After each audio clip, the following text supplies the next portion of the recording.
Welcome back live from GEODIS Park. It is the Nashville Soccer Kickoff Show. He's Lucas Panzica. I'm Will Boling. It is great to have you with us. Lucas, it is packed in this building right now. And we've got over an hour until kickoff. Yes, they told the fans to come early. They came early. There was a ton going on outside of the stadium. But my goodness, they are filing in with an hour, 7 minutes to go before 3 o'clock. They are, and if you're just now joining us, welcome in on 104.5 The Zone TV, live on all the social channels of The Zone. We are on video here as well, 50-yard line of football, the halfway line here for soccer here in GEODIS Park. You just heard from Nashville SC CEO Ian Ayre, along with Nashville SC General Manager Mike Jacobs. And now, Lucas, we transition back to a man on the field, and Dan Lovitz. Let's go to the field. Dan Lovitz, a guy with great perspective, right? Has been around this league, has played internationally with the U.S. men's national team, and has been here since the start of the MLS era in Nashville. He's seen it all, right? From Nissan Stadium to what we have going on right now, the COVID pandemic. So can't wait to hear that perspective. Here's our conversation earlier this week with a mainstay at the Nashville SC back line, left back Dan Lovitz. Welcome back in, 104.5 The Zone coverage. Clear. Against Philadelphia Union continues. It is the Nashville Soccer Kickoff. I'm Will Boling, back with Lucas Panzica as we broadcast live today at GEODIS Park, and we are pleased to be joined by NSC left back Dan Lovitz, one of the day one players on this team since the expansion season in 2020. Dan, it's a big day. It's an exciting day for this club, and I know you guys are very, very excited to open up this stadium. Yes, it is. First of all, thanks for having me. Pleasure to be here. Like you said, it's been a while since we talked last, but this is sort of the sum of all of our work. We've been looking forward to this day for a very long time and just excited to get out there. So we talked during the COVID shutdown right at the very beginning when Nashville SC had played 2 games at that point. Could you have ever imagined what the rest of that season would entail, one of the best expansion seasons in MLS history? As you reflect back on that first season, on everything it's taken to get to this point, what stands out the most about the resolve of this team? How did you guys make this into such a contending club in such a short amount of time? Davey, yeah, sure. I think 2020 offered, we can call it a unique set of circumstances and set of challenges for every club in the league and every sport out there. And, it was a collective issue that everyone had to sort of face head on. And for us, a team that was still trying to find some sort of identity in those really important formative months, to experience a shutdown like that, I think it's sort of, in a strange way, galvanized us to continue to focus inward and just worry about what we could control. And I think the majority of us understood how strong we were as a team, as a group, what our mentality was. And we were, as disappointed as anyone else to not be given a chance to compete formally. And what we thought would be a really pretty standard expansion year, but what turned into a very unique, condensed, abbreviated, rushed, whatever you want to call it, slate at the end of the season. So as it came out, we were able to have some great success, make it to the playoffs. That was all very validating, but I think all of us were just sort of looking forward to getting some normalcy back and some continuity. And that's what came in the form of last year. So it's been a nice natural progression, but this is just the next iteration of this group. Yeah, so here's another sort of unique chapter in your career, right? To open up the biggest soccer-specific stadium in the U.S. or Canada in GEODIS Park. When you think about the times that you've been able to be in GEODIS Park before today's game, whether it's walking through that open practice with fans in attendance, what sticks out the most as far as what separates GEODIS Park from everywhere else that you've been around MLS and in your international career? What separates GEODIS Park from a player perspective? Initially you walk in, it's empty, so the vastness of it and the pure size and volume of, the capacity there is pretty breathtaking. But strangely enough, talking about it with a few of the guys, it's just so special to look around and know that nothing's happened there yet, and that it's a clean slate, and every other big venue that we've played in and continue to experience in our careers, wherever that may be, you can always, set your mind back to certain games that you've had or certain games that you've watched. And every venue sort of has its own set of, inherent memories, good, bad, whatever it may be. But to have this opportunity in a place so special as this, and to have it be a clean slate, and to be able to be the first group to sort of write the initial history of this venue is amazing. And I think that's something that really energizes a lot of us. And, for the guys that had the ability to be here in the beginning and now to see this part of our progression through, it makes it all the more special.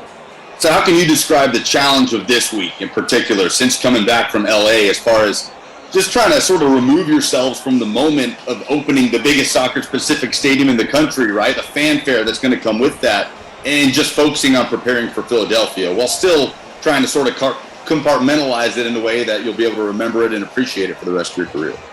Yeah, I mean, it's one, very difficult, but the easiest thing is just to, make sure it doesn't become a distraction. And for us, I think the easiest way to conceptualize it is there's a lot of people that are paid throughout the club in different departments that can work on the marketing, the ticketing, and all that stuff. We have a very specific job as players, and within the locker room, nothing really changes. We need to make sure that we don't take for granted what home appearances and what home games really represent in this league, and that it doesn't happen by accident. It happens with approaching the game the right way and respecting it, knowing that you're going to have the backdrop of positive support versus booing, which you can, sort of expect to encounter on the road. So, I think business as usual, but I'd be lying if I said it's easy to sort of get prepared for this game and not understand what it symbolizes and what it's really going to feel like, because it's all going to be new. It's going to be a first of sorts. But for us, it's just about getting out to a good start and understanding that, our performance at home needs to really match what this game day experience is going to be in this new venue. Nashville SC defender Dan Lovitz with us here on 104.5 The Zone. Dan, going back to February the 29th, 2020, a packed audience at Nissan Stadium, that first game against Atlanta. I remember talking to you about that a couple of years ago, and just all the thoughts running through you guys' head as you took that field for the first time in Nashville and in Nissan Stadium. Do you kind of go back to that moment as you prepare for this game and kind of a dress rehearsal on how to feed off that energy but still kind of block it out too at the same time? Oh, for sure. I mean, first thing, you block out the part where we lost. That's not right. Second of all, I mean, everyone that played that day, you don't really remember breathing. It was just sort of this rapid sequence of events, and the adrenaline's always high, but that night was electric for anyone that was there. And even watching, I'm sure it was a pleasure to watch, but being a part of it was truly special. I think this will look and feel a lot like that, and I think having 2 solid years and the beginning of a third season of, what many would consider to be successful campaigns for this group is only going to embolden us to be ourselves in a new place, and some place we look forward to calling home. But it certainly does, represent and feel a lot like the lead up to that particular night, of course, for very different reasons, but each incredibly important to the history of the club, and one that we're incredibly excited and proud to be a part of. It feels fitting that on that first night, you may have a similar lineup to, at least on the back line, what could start the first game at GEODIS Park with yourself, with Walker Zimmerman, Dave Romney, and Eric Miller on the right side of that defense. It is a team and a brand, of course, Nashville, that it's so based on the way you guys have defended and how difficult you are to break down. When did you know that this could not only be a contending team, like we talked about earlier, but a team that was going to be this really elite defensively? Yeah, I think it's, I'll never complain about getting plaudits for how a team defends if I am going to be a defender, but at the end of the day, all of us understand how collective the job is on the defensive side of the ball, and how we're able to look so good and we're able to produce pretty substantially positive defensive statistics based on what goes on in front of us. And you have a lot of two-way players on our team. We don't have any luxury players. We have guys that work both sides of the ball to an incredible degree. I think CJ and Hani are two of the most difficult forwards to play against offensively and defensively. So, they obviously do a ton for us going the other way, but I think it gets overlooked that those guys really work their socks off for us at the back, and, it just makes the game all the more predictable for us. But like you said, the continuity is really the name of the game, and that's what's key. And you have guys like Joe at the back, and Walker, Dave, myself, Eric, just all guys that have been there and understand what these, especially the early years of our franchise, what those need to look like, what we could bring to that, and then how we've grown since then. So it's been great to have this as a constant and have a good defensive record. It's something we take a lot of pride in, and we certainly don't take for granted. But it certainly does reflect our general philosophy and how the guys in front of us work and are able to accomplish things that, is really a luxury and not a lot of teams have. Sure, there had to be some sort of collective sigh of relief when you guys stepped off that plane in Nashville after coming back from LA, long road trip, 8 games. But when you look at some of the best performances that this team put together on the road, the wins in Seattle, in Columbus, in Kansas City, is there a specific game that you look at as maybe your best moment as a team in this young season where you came away thinking, okay, that was the best version of ourselves so far?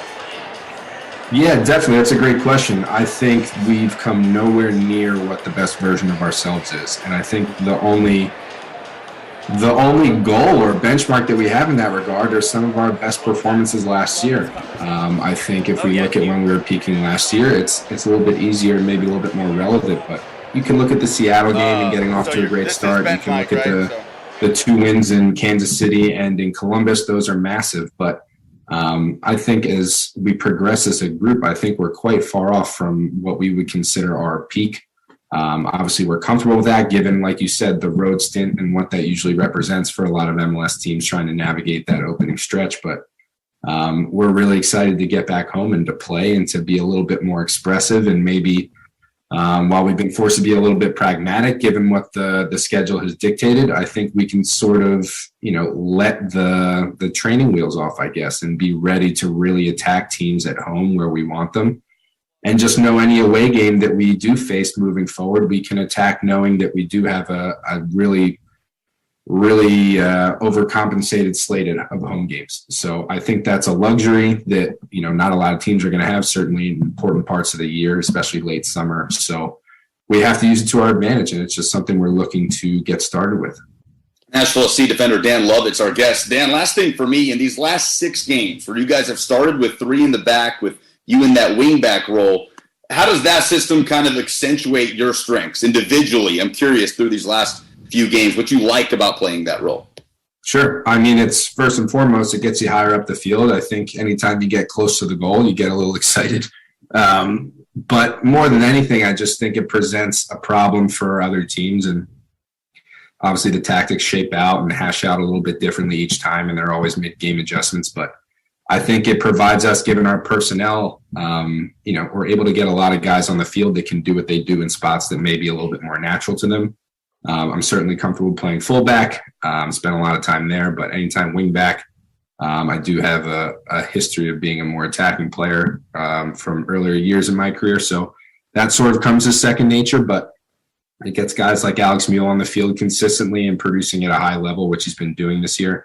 And it gives a lot of flexibility, more or less. And I think it's, a personal thing. I'm just able to, get higher up the field and try to connect with guys like Hani and Randall and CJ. And Sean Davis now obviously has been a great addition to sort of kick it into the next gear offensively. And I think we're going to start to see that side of our game blossom a bit more at home. But that's natural. And so it's just been nice to sort of get this foundation piece of being difficult to play against and trying to nick goals here and there. And we've done a great job to that effect. But I think being more consistently dangerous is something that I certainly look to impact and, be a positive feature of for this group.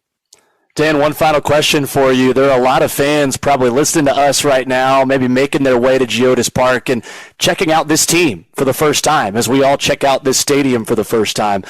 What do you want this fan base to take away when they watch you guys play? What do you want people to say? That was a Nashville performance. How do you piece that together for some of the new fans today that are checking out you guys for the first time? Oh, man, I think it's incredibly simple. I think for us, it's about being ourselves because it's a product and a group of guys that I think this market really identifies with. And I think that's been clear from day one.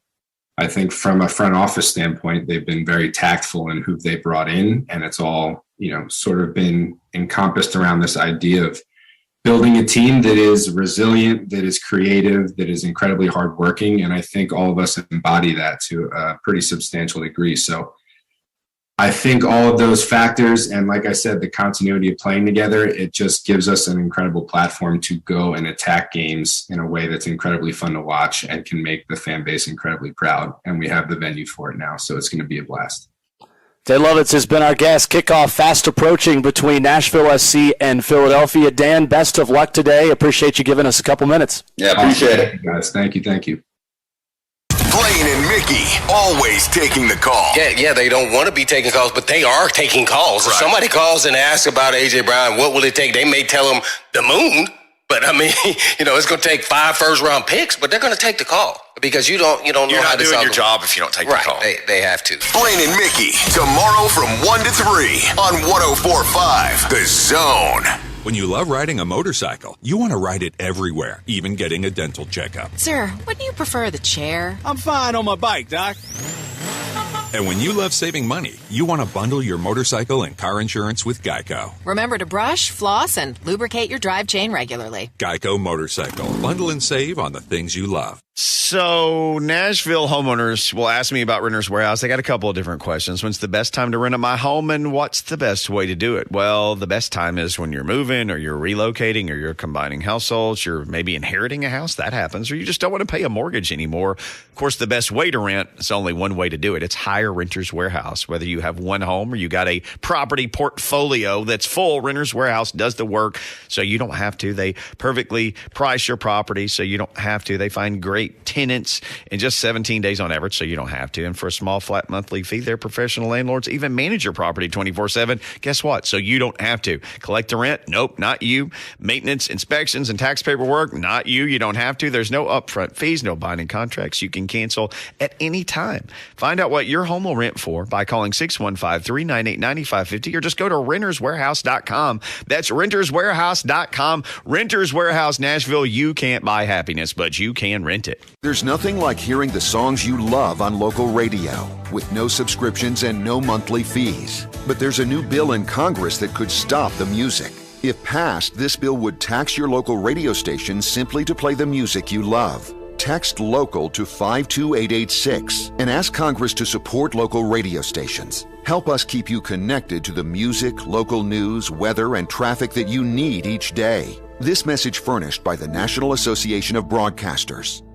We were ready to sell, but I got so overwhelmed with everything that needed to be done. Accepting the guaranteed offer from Mark Spain Real Estate shortened my to-do list. Hi, this is Mark Spain. With the guaranteed offer from Mark Spain Real Estate, you can sell your home stress-free and receive the strongest cash offer in the industry. With our guaranteed offer, there are no showings, no open houses, and no stress. And the value of getting all of my time back that I would have spent on home repairs, priceless. Go to markspain.com to receive a guaranteed offer on your home today and start packing. Certain restrictions apply. Geico. 15 minutes could save you 15% or more on motorcycle insurance.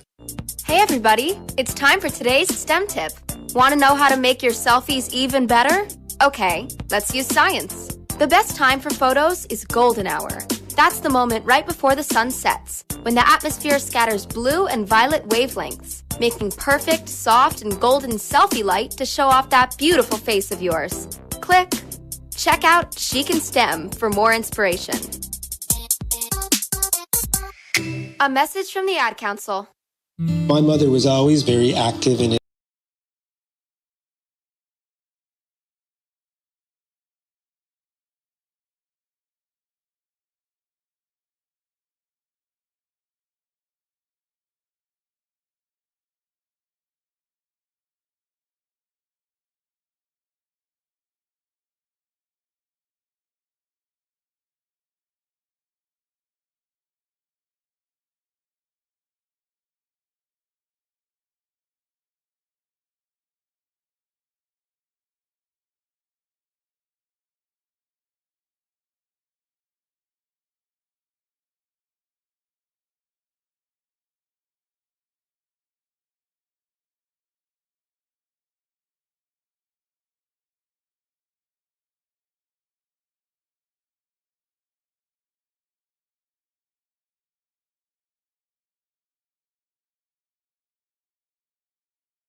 104.5 The Zone.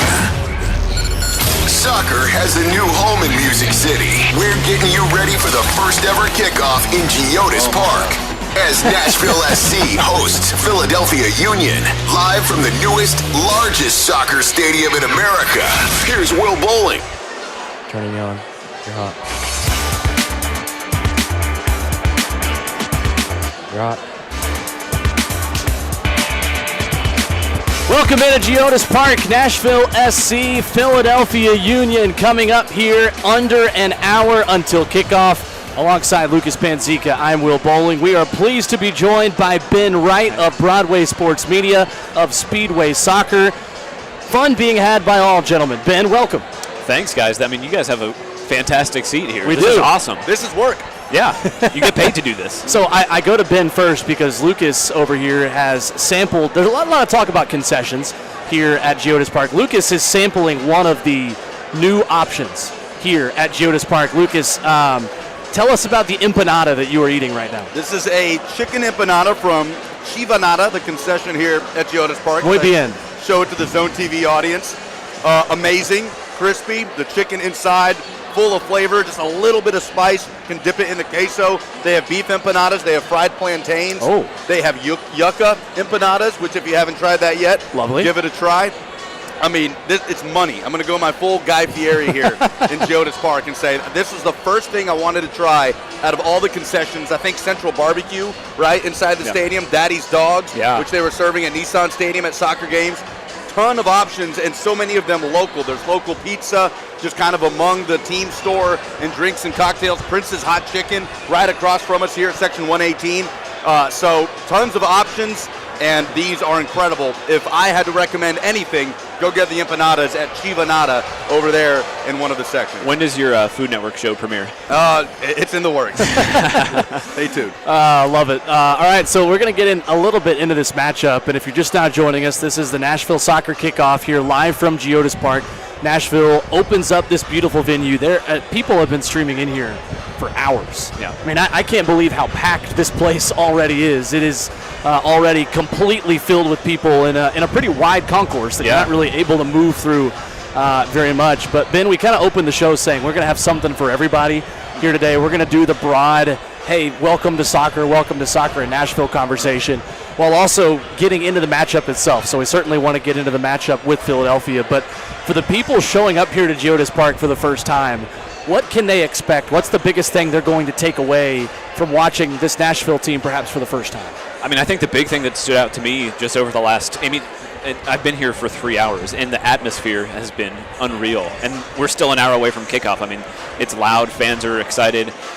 You're right on top of the field when you're in the stands. There's not a bad seat in the house. So, I mean, I think, first of all, there's just a huge difference in a soccer-specific stadium, just the viewing experience.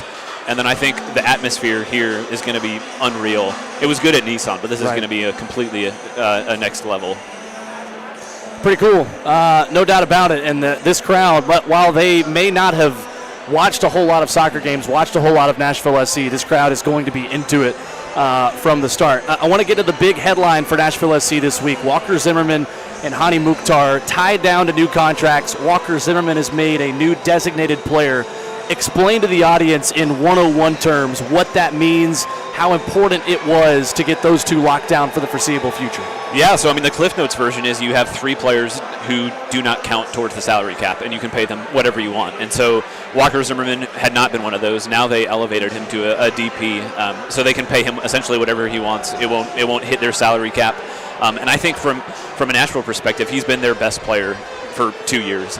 Probably, I would say, the most important player on the team. And so you lock him up long-term ahead of a World Cup where I think he's probably going to have a lot more interest. Keep him here long-term. And then same for Mukhtar. He's been their best attacking player. Probably should have been the MVP last season. And I think it was important for them to just lock up their 2 probably most important players. Walker Zimmerman, only the 4th defender, I believe, in MLS history to be a designated player. Only the 2nd American defender in MLS history. How critical has he been foundationally when you go back to the start of the 2020 season until right now? How do you describe kind of the arc of his play for both club and country and how much it's meant to this club as they do make that move to make him a DP? I mean, he was a good defender in LA and in Dallas, too. I mean, he was a good defender, but I think Nashville kind of got ahead of the curve with him and paid a lot for him. And I kind of bet on him taking a jump to the next level, and he paid off for sure. I mean, he's been the best defender, not just in MLS, but I would say in CONCACAF. I mean, this past year with the U.S. men's national team, I think he's kind of undroppable at this point. So it's just been a huge 2 years for him. And I think now this new deal, being a key player for the U.S. at the World Cup, I mean, it's been a crazy year for him, and I think it's going to keep getting better. We have the starting lineup, but really quickly, I want to get a big picture thought on you on this matchup. Yeah. Philadelphia Union comes in. It's crazy because it's almost been hard to talk about the game itself with everything surrounding it and opening up this facility. 3 times these teams played last year, 2 draws in the regular season, 1 draw in the postseason that ultimately ended in penalty kicks with Nashville losing. What kind of contest can we expect to see today against Philadelphia Union? Yeah, I mean, I think Philadelphia is the best team in the Eastern Conference and potentially the best team in the league. So, I mean, it's not an easy opening match for Nashville, but it's kind of what we've been talking about all year. It's going to be hard to survive on the road. They've done that, and now that they come back home, they need to take the next step and be not just a good team, but a really good team. And I think if they can do it against Philadelphia, they can do it against anyone. So, I mean, if this is a really good test off the bat. I think we got lineups, Will. We do have the starting 11 as you hear Nashville SC is taking the field right behind us. The lineup, Joe Willis starts in net. It is a back 3 of Dave Romney, Jack Mayer, and Walker Zimmerman. The wingbacks, Alex Muil on the right, Dan Lovitz on the left, who you just heard from a moment ago right here on 104.5 The Zone. The central midfield players, Captain Dax McCarty along with Sean Davis, and a front 3 that is the same. As always, M, L, and S. Mukhtar, Leal, CJ Sapong leads the line. The first ever lineup inside GEODIS Park for Nashville SC. What's your initial reaction to seeing that team? No real surprises. I mean, I think this is, other than maybe going back and forth between McCarty and Godoy, I would say this is their best lineup right now. I don't think it's a surprise that McCarty, the captain, comes back in for a match like this. New father, but not new father, but just had a second. Missed the match last week with the birth of his child, so I mean, congrats to him for that. But yeah, I think this is no surprises, a really strong lineup for Nashville, and I think one that you think should be able to get the job done here. Philadelphia Union, with how they want to keep things a little bit compact in midfield, they want to dictate play, right? How critical are Dax McCarty and Sean Davis today to sort of unlock the center of the park? I think they're huge, and I think it's going to be key to see how Nashville's front 3 spaces out, because we've seen Leal kind of act more as a midfielder, and I think with how narrow Philadelphia is, if Mukhtar and Leal and even Sapong can drift out wide and kind of pull players out of position, I think it's just going to open even more space for a guy like McCarty who can really unlock a defense. So yeah, that's going to be huge. 19 matches unbeaten at home last year at Nissan Stadium. How much more of a home field advantage do you feel like this team has with fans right on top of the field? And this roof, in the way that it's constructed, the sound is going to bounce off of that thing. I think you're going to feel like you're indoors sound-wise when you're on the field here. I mean, and even just looking down at the field, I mean, the stands are so much closer to the field than they were at Nissan. So, I mean, for home players, it's going to be great. For opposing players, you're going to feel like you have fans right on top of you. And I think with the crowds that we're seeing already, it's going to be a really strong advantage for Nashville, and I think one that they really have to make the most of. You know, one thing that I absolutely love about this venue, and it's obviously a beautiful sunny day today, we're grateful for that, but when it does rain, the way the roof sort of hangs over the stands, fans will be safe from the weather, but the players won't, and it'll almost exclusively be falling on the field. Just sort of a unique little caveat to this stadium that I find fascinating. Best of both worlds, right? Yeah, exactly. Yeah. You're absolutely right. All right, so last thing for me here coming up as Nashville SC gets ready to take on Philadelphia. Will Boling, Lucas Panzica, Ben Wright of Broadway Sports Media with you here live on 104.5 The Zone. Nashville last year, 3rd in expected goals allowed at home. They were expected to allow 18.3 goals. They allowed, I believe, 19 goals last year at home. How much more of an aggressive attacking mentality do we see from this team today in the friendly confines of this stadium? The 8-game road trip, they started off so successfully, but how different does this Nashville team look compared to what we saw a week ago in Los Angeles? I mean, I would argue that we've already started to see them look a little bit different than last year. I mean, Los Angeles was an exception, but I think overall on the road, they've been more attacking than we saw from them last year. And Gary Smith has talked about wanting to play on the road in a way that's not so hard to flip a switch when they get home. So I think they've been kind of slowly inching along to be a little bit more aggressive at home. And against Philadelphia, I mean, with the guys they have on the bench, they have options to be super aggressive late in the game. And I think it's going to be key to see how Gary Smith handles his substitutions, to see if he really goes for it or how he's approaching this one. And if you're going for 3 points on a day like today, which you most certainly are given the circumstances, it has to be that way, right? No team in MLS has given up less goals than Philadelphia Union. They lead the league 5 goals allowed. Yeah, I mean, this is the best defense that Nashville have played. They've been up there with Nashville for the past 2 years. So, I mean, a hard team to break down, but one that you have to take advantage of this atmosphere. And I think if you can do it against Philadelphia, it's going to be a huge confidence boost going forward. Absolutely right. All right, on the way out, Ben, you got a score prediction for today? I'm going to go 3-1. I feel like the new stadium boost is a real thing in MLS. So I think it's going to be a good day for Nashville today. Ben Wright has been our guest here on 104.5 The Zone. Find him on Twitter for all the best Nashville SC coverage. You can hear him as well on the Nashville Soccer Show here on 104.5 The Zone. Ben, thank you. Thank you, guys. This was a blast. All right, coming up next, we bring in the third member of the Nashville Soccer Show, Davey Shepard. Joins us. Coming up next, 104.5 The Zone's Nashville Soccer Kickoff Show continues live from GEODIS Park.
turning it on. 3, 2, you're hot.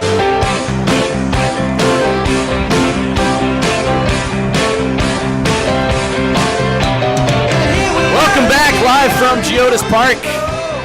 104.5 The Zone, the Nashville Soccer Kickoff Show. Alongside Lucas Panzica, I'm Will Boling. Davey Shepard joins us. Member of the Nashville Soccer Show. Davey, how are we?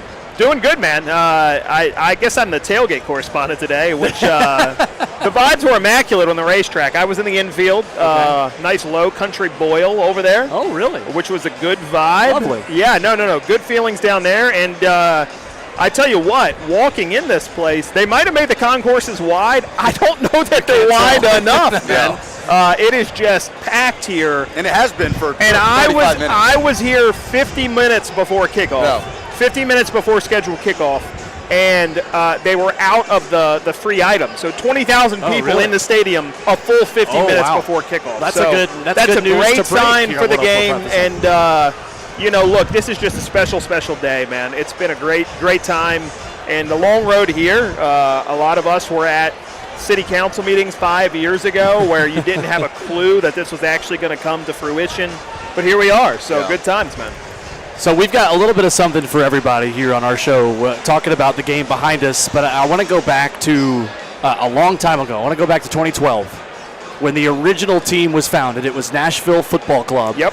And people would come to you, and I had a buddy in high school that did this and said, hey, there's this new soccer team that is playing. It's basically an amateur team, but they want to eventually maybe be an MLS team or a USL team. Right. And I didn't know what USL was at that point. And they were like, you can buy in as a member for like $50, $100 or whatever. Did you think it was a pyramid scheme at that point? I have been very vocal that I totally thought it was a scam. I did too. I thought it was a scam. So our good friend and Speedway soccer correspondent, John Sloop, he was member number 3. He was the third person ever to buy into what was then Nashville Football Club. Right. And I saw it, and I said to my now wife, who was then not even my girlfriend, I said to her, you know what, this seems cool, but it's got to just be a scam. And I was so broke then that the $75 or whatever was like too big of a bridge to cross. So I was like, I'm going to stay out of it. You're talking to me. I was in high school at the time. So to everyone out there who believed in it and bought in, kudos to you, because you had some good foresight. That's incredible. And a much more trusting person than I was. How important are those stages to building what you have now? Because say none of that stuff happens, you can still have somebody swoop in and want to start up an MLS club in Nashville. So that foundation, how does that translate over to this club, even if it's not directly tied in financially? So to speak? You're right. It's not directly tied in, but I think there is an organic nature of Chris Jones being involved the whole way, still employed by the club today. Yeah. And, I mean, they did a number of videos with him this week kind of just talking where he said, even I didn't think this was actually possible, right?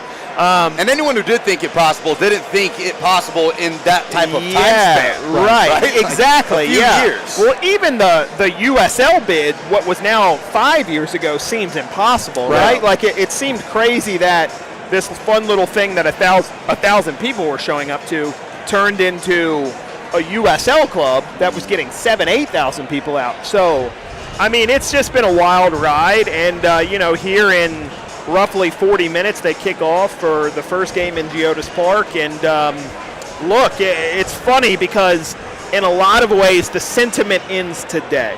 And it's fair. For a long time, the club's been playing with house money, so to speak. There's been these good feelings, little, engine that could, whatever you want to say. As of today, those new events go. There's no more new first time in a league, no more new first time in a stadium, no more whatever. And from now on, it's just results. And so it'll be interesting today how much a certain result cuts against the vibe that's in the building right now. And I think it's interesting, too, because I was telling my brother this. He's making his way around here, and telling Lucas this as well. It feels like we have been throwing a really little party for a really long time. Yes. And now, like, the guest list, got more than quadrupled. Like, the guest list is 10 times bigger than it used to be. Yeah. So you kind of had this interesting dynamic between the fans that watched this team when they played in Vanderbilt's lacrosse stadium with 500 people there. And then you also have new people who have probably never watched this team play on television, have never watched them play in Nissan Stadium, and this is their first exposure to soccer. You have got about 10 different tiers in between those two extremes of people.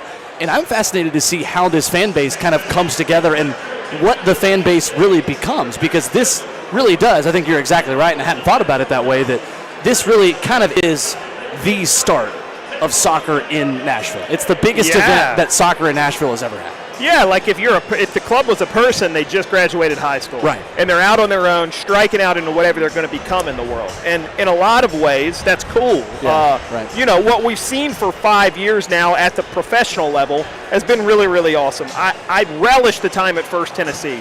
Absolute blast. Nissan Stadium, we saw some great results. The inaugural match against Atlanta United, people who were there will remember it forever. But today is the last one of those normal events. There's nothing else scheduled from here on out. And I think you're right. It's up to the 30,000 people who are going to fill this place on a regular basis to decide where they go from here. On one hand. On the other hand, it's up to Gary Smith and Mike Jacobs to figure out where those 30,000 people go. Yeah. And, hey, look, there's been a great foundation built here. Team's in a really, really good place. Playoffs the first 2 years in a row, but you know what that means. It's got to be the playoff from now on out. That's what it is, man. That's the way this thing goes. Okay. So, yeah, here we are. And, look, I think the lineup today is really, really strong. I think they've got a good shot against don't get me wrong, very good Philadelphia Union side. A point against this side is very, very, very good. And, look, it's just going to be interesting to see what the team looks like, how they manage the energy. Because in a lot of ways, while that energy is a lift, it's also a millstone of sorts. Right. And, hey, maybe it's worth having a guy like Dax McCarty out there on a day like today. You guys know Anibal Godoy is my guy on the team, so I'll make no qualms there. I think his exclusion is tough. But Dax is the captain, and you'll see stuff like that. So. But similar look from what you had in the 8-game road trip, 11 points gathered. We talked about that Tuesday. I figured it would be pretty like for like. Would have been surprised to see any big major tweaks, I feel like. But Dax McCarty is interesting coming in after a little bit of a layoff after suspension. Congrats to him on the birth of his second child. Absolutely. And then getting the start on a day like today. And it's going to be critical alongside Sean Davis. We're talking about it with Ben Wright earlier. That packed-in, narrow Philadelphia midfield. If Nashville wants to generate the type of attacking play that we've been essentially promised in the home opener, then it's going to start with those two guys. Yeah, no, that's exactly right. And what makes it more interesting even is just how good Davis and Godoy have been alongside each other. So it's not just, hey, we're making a change. It's we're making a change to, in my opinion, inarguably, the strength of this side through 8 road games. That being said, it's not like Dax Godoy is some slacker. Like the guy's the captain of a team for a reason. You expect a high-quality performance out of him. I don't know that you'd be surprised to see Anibal Godoy be one of the 5 substitutions. I know his parents are in the building today. We've seen them. Just interesting to see what it looks like. Well, you know, a lot of us were saying, does Gary do the reverse Loba and start for the first 8 minutes of the game and then sub him out? Now, that didn't happen, but we'll see how many he gets today.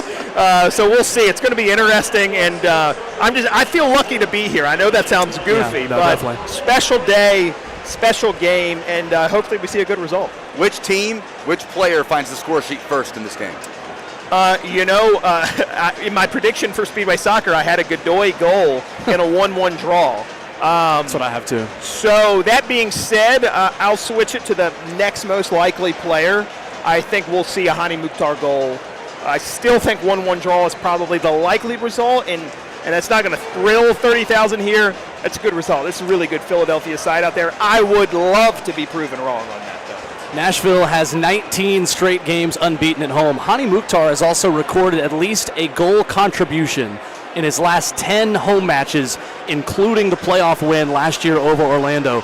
But the last team to hold Hani Mukhtar without a goal or an assist at home was the Philadelphia Union on July 3rd last year when C.J. Sapong scored, I believe, in the second minute of that game, and Nashville held on for dear life to a 1-0 victory. Jim Curtin, the Philadelphia manager, saying earlier this week, the first 15 minutes will set the tone, and that gets magnified tenfold now when you're going to open up another team's stadium, because this is something their fans, and they have a great fan base, have waited for years and years. Those were Jim Curtin's words earlier this week. Hard to come from behind against Philadelphia. A very, very good defensive team. All the scoring in games involving the Union has been early. Philadelphia has not scored or conceded a goal from 60 minutes to 90 in 2022. They're one of 3 teams that have not conceded in the last half hour of games this season. If Nashville gets behind, if this crowd kind of gets out of it, this is a very hard team to come from behind and beat. Yeah, no, I think you're right. And the other thing I would note just along that same set of ideas is if Nashville gets behind, this maybe isn't a crowd who's been here for some of those. Exactly. The comeback versus Atlanta United. It's like, what do we do now? Things. So it'll be interesting to see the energy level should they go down.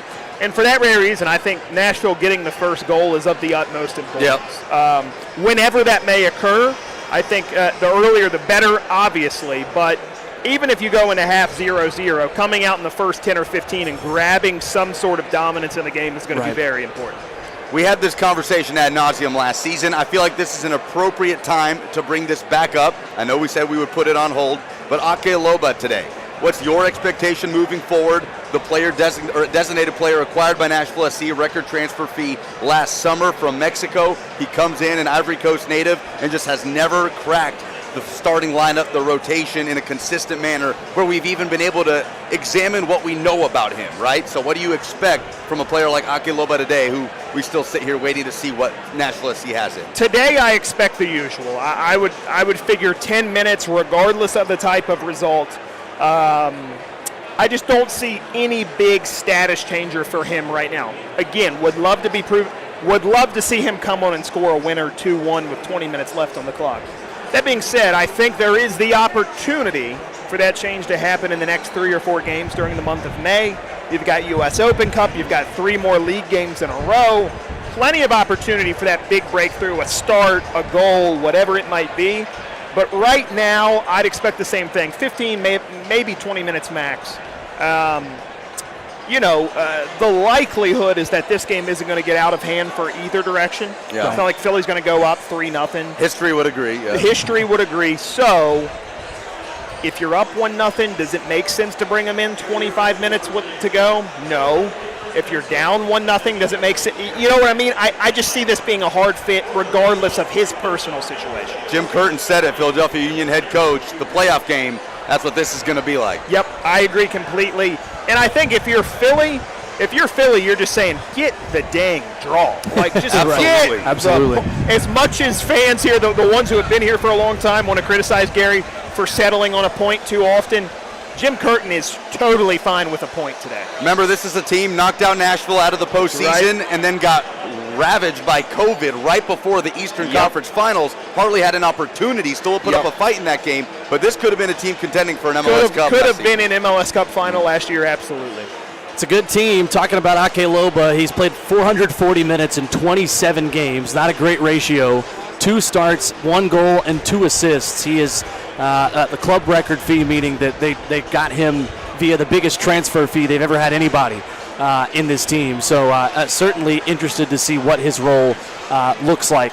Really quickly, Walker Zimmerman becoming a designated player. Yep. We got the breakdown for those of you that aren't familiar with MLS roster building. Also, by the way, we cover the team and talk about the team a lot, and we are not really all that familiar with MLS roster building because it's like the U.S. tax code. It's like reading ancient Hebrew, and then they change it every year. It makes U.S. taxes look really, really simple to do. GAM and TAM and all these things. It seems like the definition of working harder, not smarter. Yes, exactly correct. Right. Important to get Walker Zimmerman locked down. Important to get him locked down before his value absolutely skyrockets going to the World Cup. When he wins the World Cup in November. In 2022. And I think we can confidently say right now that Walker Zimmerman is the best American center back playing right now. He's the best American center back playing right now, and then I would go further than that. He's the best center back playing in North America in the Confederation. In the Confederation. Yeah, right. And I think you could make the argument maybe in South America as well. He's really, really good. To tie him up for 4 more years, whatever it was, regardless of if he's in a yellow shirt next year or not, it was important to do. If he gets sold, if he stays, whatever it might be. I don't want anybody out there to get the wrong impression. Signing him to this contract doesn't mean he doesn't get sold. Right. It just means you make more money when you sell him. Right. Really big opportunity, and you talk about the different funds it takes to build MLS teams. They actually save money by paying him more money against the salary cap because you have 3 players that don't count against that salary cap. like Ben Wright told us, Walker Zimmerman becomes one of those guys. In turn, will open up funds for Nashville to make a move when the window opens in a month here in the summer window for Major League Soccer. All right, what are we going to see today? What can fans expect? If you are describing in 60 seconds what this team is to somebody making their first trip to GEODIS Park, how would you describe what they're about to see? You know, I think Titans fans, Grizzlies fans, it's an extremely blue-collar club. If you're not familiar with this team, if you're thinking of throw it on ESPN when you're home, blue-collar, work ethic, lunch pail guys, they're hard to beat. And I think that's a really good tenet and a really good identity. Ian Ayer's been on already, right? Yeah. So I know he's talked before about that idea of some of the biggest clubs in the world don't have a full identity. And when the coach changes the identity, that isn't this team. This team's been the same thing since they were started. Hard to beat, good defensive side. So you're going to see a team that's hard to score against.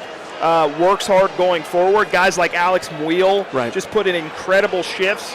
And then even the flary guys like Hani Mukhtar, the work rate is just astounding. So I think that's not a bad thing to look at, especially in this place. I don't know if that plays in Miami. Sure. You would think it plays in a place like Cincinnati, but they haven't tried to do it. So right now I think that is the hallmark of this club, hard to beat. All right. There it is. Kickoff coming up in about 20 minutes between Nashville SC and Philadelphia. The Nashville Soccer Show comes to you every single Tuesday on the 104.5 The Zone Podcast Network with me, Lucas, and Davey. Had a lot of fun doing that with you guys, of course, and the sky is the limit for the team, and we will continue to grow the show with the team. Love it. Thanks for doing this. All right, good stuff. Davey Shepard joining us here on 104.5 The Zone. When we come back, final score predictions and one final segment from GEODIS Park. Nashville SC and Philadelphia coming up in a couple of minutes as you listen on 104.5 The Zone.